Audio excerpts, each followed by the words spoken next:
Vamos a continuar con el tema de introducción al proceso penal peruano. Una vez de haber visto ya cómo es que el proceso va desarrollándose en el globo, vamos a llegar a nuestro país y a nuestra realidad.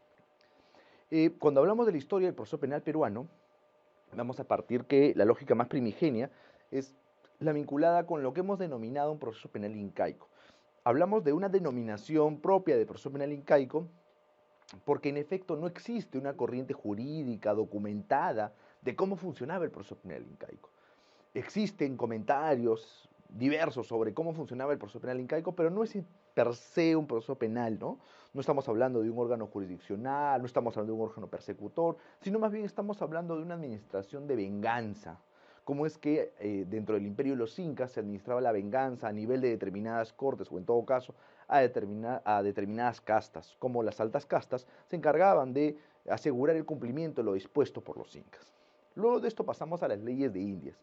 Como ustedes recordarán en su momento, cuando los españoles invaden el Perú, tenían dos fórmulas de poder tratar la invasión del Perú, o en todo caso el proceso de independencia o descolonización del Perú. Para ello, lo que se hizo es promulgar unas leyes especiales, que son las leyes de Indias.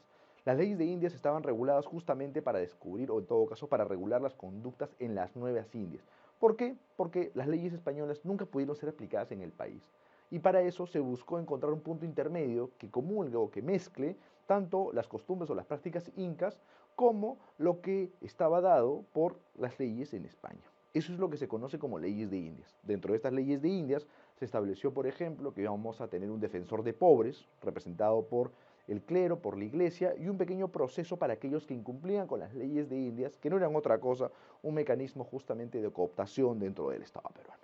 Ya luego de ello pasamos al primer código de enjuiciamiento en materia criminal, que recoge un sistema puramente inquisitivo, casi copiado de la ley de Indias, vinculado también con una persecución de los opositores a un régimen.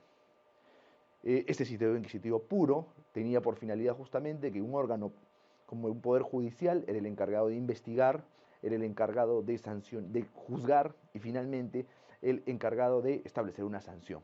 De tal manera que teníamos una sola persona que presumía o tomaba conocimiento de un hecho presuntamente delictivo, esta misma persona se encargaba de investigarlo y a su vez esta misma persona, recaída en este mismo órgano, se encargaba de condenarlo.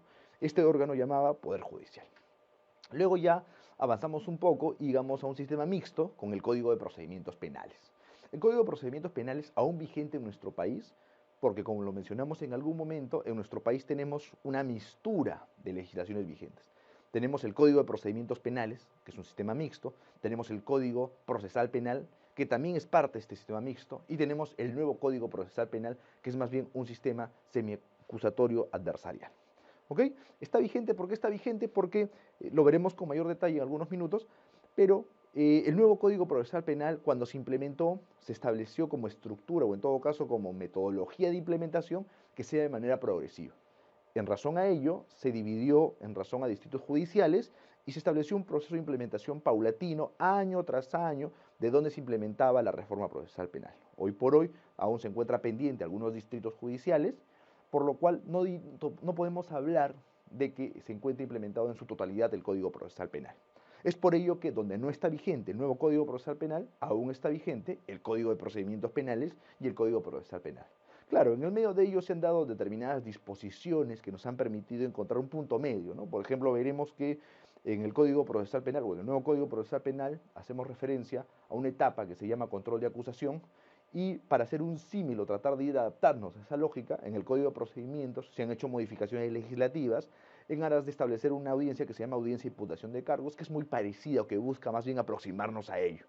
Agotado con esto del Código de Procedimientos Penales, en el año 1991 se da, o mejor dicho, se hace una modificación al Código Penal y se dicta el Código Penal.